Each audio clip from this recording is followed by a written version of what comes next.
I know why it's there. It's such an interesting part of history. It's such an interesting like representation of a time, but I'm also like, can we just get back to the illicit sex? Yes, that's all I want. That's all I want from this book. Let's get back to the affairs.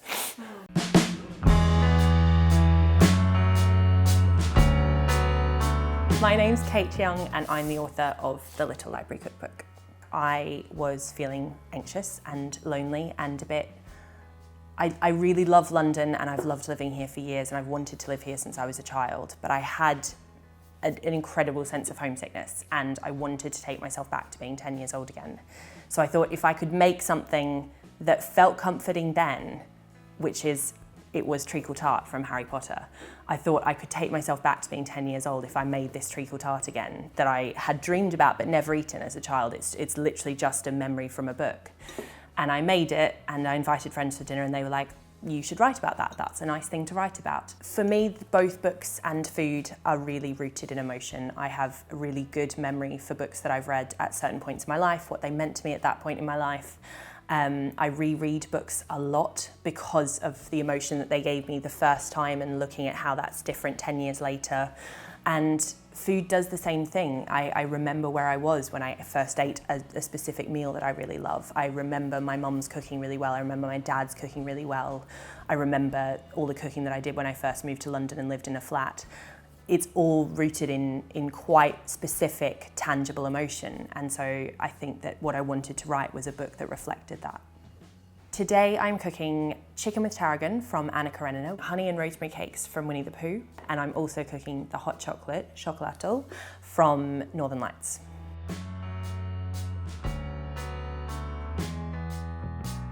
This is chicken with tarragon from Anna Karenina. The meal that happens in Anna Karenina seems quite fancy. It happens in a really posh restaurant. There's loads of champagne. It starts with oysters.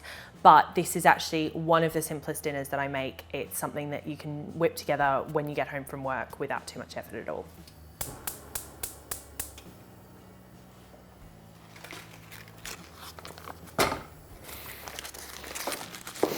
Okay, so an obscene amount of butter and 2 chicken legs, which is the thigh and the drumstick attached together. This would work with chicken breasts if you want to use them instead, but to be fair, I always go for chicken thighs and legs over breasts because they do taste better. Starting to foam a bit now, so these can go in.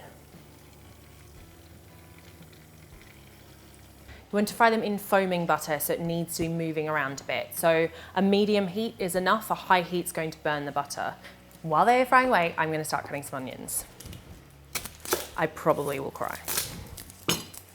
The onion here is a real feature of the dish, so you don't want to cut it up into little dice. So instead, semicircles works really well. So the onions need to go in the pan that you're going to roast the chicken in the oven. I'm going to flip the chicken over now and seal it on the other side as well before we put it in the oven. Into the onion pan, we need to add some tarragon, which I think is an underused herb, one I like very, very much. Fresh tarragon is ideal here. Not only does it look really pretty, but the flavour's much better in fresh tarragon, and it's just ideal if you can find it. If you can't though, dried is absolutely fine. Equally, other herbs will work as well. Obviously, you couldn't call it chicken with tarragon, but it would work really nicely with thyme. Chicken, thyme, and onions and white wine is another lovely combination. So just use whatever it is that you can find. I'm going to season this now with salt and pepper.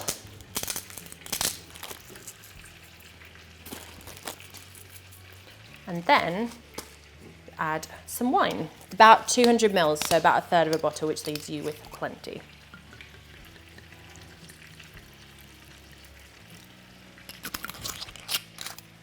In the time it's taking you to chop up the onions, the chicken will now be ready. It's a little bit browned, just a little bit crisp on the outside. So just put it on top there, and then we don't want to lose all the butter. So put all of this in and it will form part of the sauce later. And this needs to go straight into a moderate oven, so about 180 for about 40 minutes.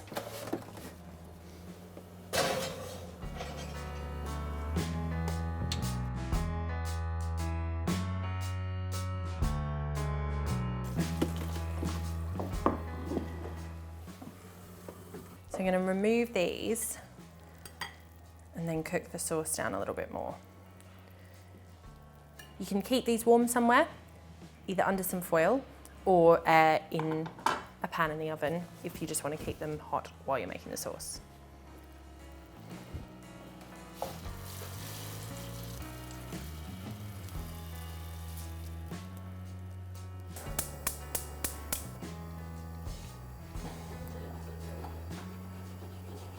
And once it's reduced, we'll stir through a little bit of creme fraiche or sour cream, and then we'll serve it.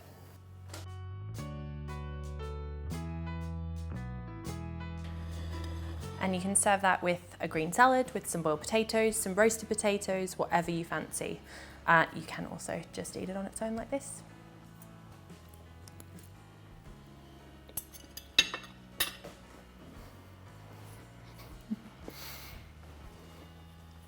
It's really good. Do you want some?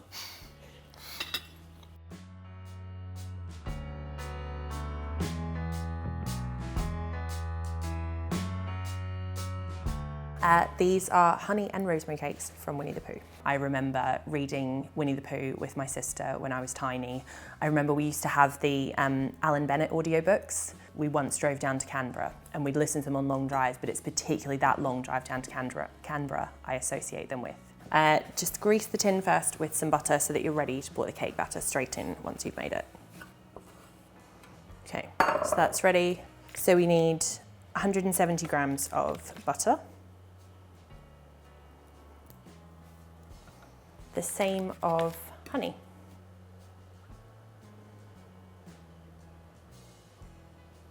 And 115 grams of brown sugar.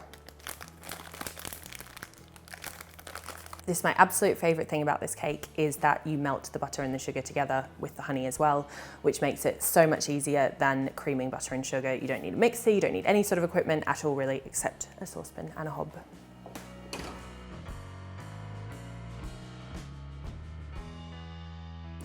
I'm going to leave this to cool right here while we get on with preparing the rest of the cake. 200 grams of flour, 1/2 teaspoon of baking powder, and a little bit of cinnamon, which sort of gives it a heat that is really lovely with the honey. So that's all ready except for the rosemary, which is the thing that really makes this cake a bit special. You really want the really green bits in the cake rather than the sort of stems and woody strong bits. So peel them off before chopping it all up. You want it quite fine as well because it is a cake and you want it to taste like a cake and not like Sunday roast.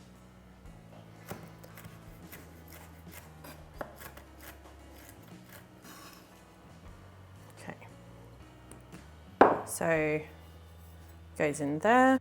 I'm going to whisk 2 eggs in a separate bowl.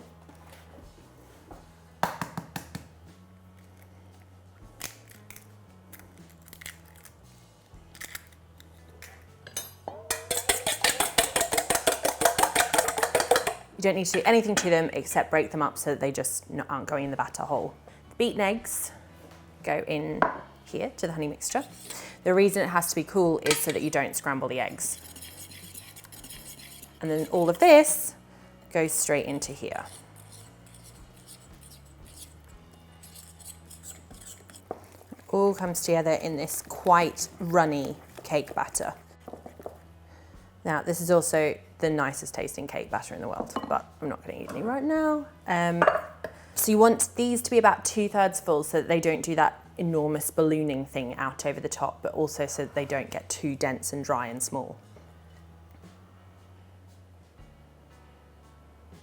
This tray goes in the oven for 25 minutes.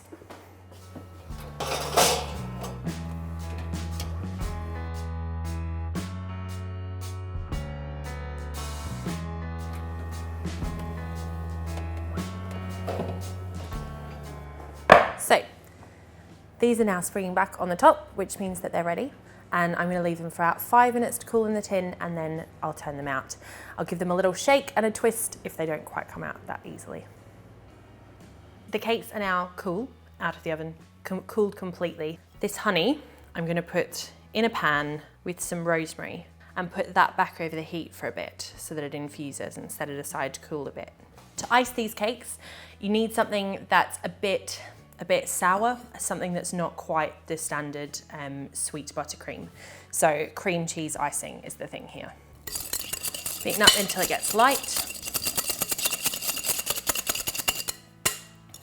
And then start adding in icing sugar.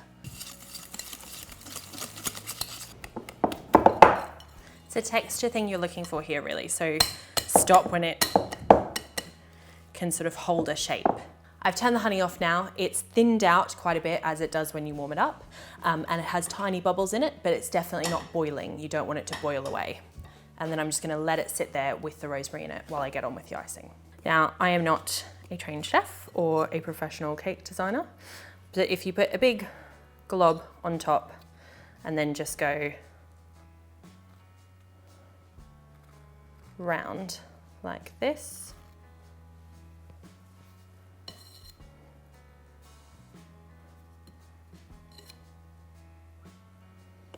I think that looks quite pretty.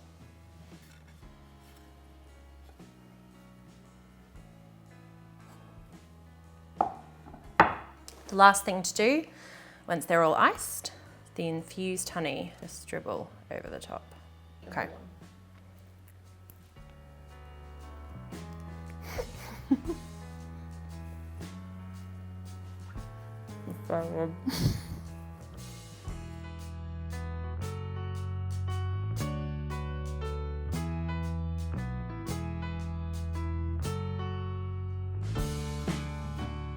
And finally, I'm going to make something I can't pronounce, which is either chocolatol or chocolatal, something, essentially it's the hot chocolate from Northern Lights. Northern Lights is probably one of my all-time favorite books. I read it for the first time when I was about 12, but I loved it even more when I reread it when I was 22. And I think it's one of the most extraordinary worlds ever created in fiction, and I have wanted to drink that hot chocolate since people have been talking, since they started talking about it in the book.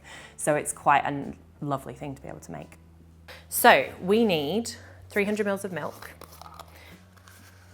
And if you're going to be making this hot chocolate, which also has double cream in it, just go with whole milk.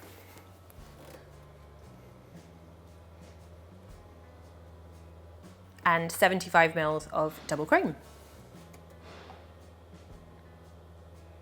So we're going to bring it to a simmer over a really low heat with all the spices as well.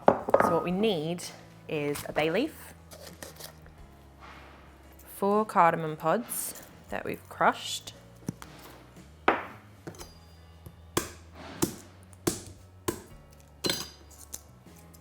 and theoretically, a stick of cinnamon. I don't have one, so I'm gonna put this in instead.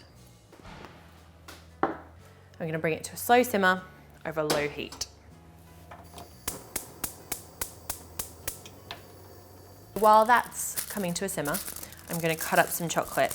It's really down to taste what you use, and it will probably have an impact on how much sugar you add at the end. If you use milk chocolate, I'd probably say add less sugar. But I think dark chocolate's the nicest thing to use here. You can go as dark as you like. You could have 80%. I think 70 is quite a good one to use in baking because it tastes like chocolate, but it's still got sweetness about it. You need about 75 grams here. And essentially you just need to cut it up roughly enough so that the chunks aren't so big that they won't melt. The milk's off the heat now, and we've had it cool for sort of 30 seconds just to make sure that it's not boiling, otherwise it is going to burn the chocolate. And then we put all of the chocolate straight in. Don't need to stir it, don't need to do anything. We're going to leave it to sit for sort of 5 to 10 minutes to make sure all the chocolate's melted. Then we're going to give it a really good whisk, warm it up again, and it'll be ready to eat. So this is the bit that's very much down to personal taste. I think that salt is really important here. It brings out the sweetness of chocolate, but you also might like to put a little bit of sugar in too. So you need to try it so that you know what you're doing. And just play around with it. There's no wrong answer here. You're not going to ruin any recipe by putting a little too much sugar in it.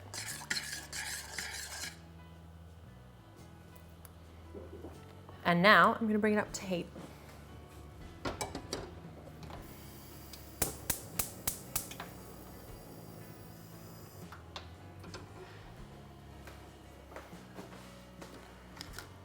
And just because you've got a bay leaf and some cardamom seeds, and if you've remembered yours, a cinnamon stick, strain it into your mug. Should be enough here for 2, though you'd be forgiven for drinking it all yourself.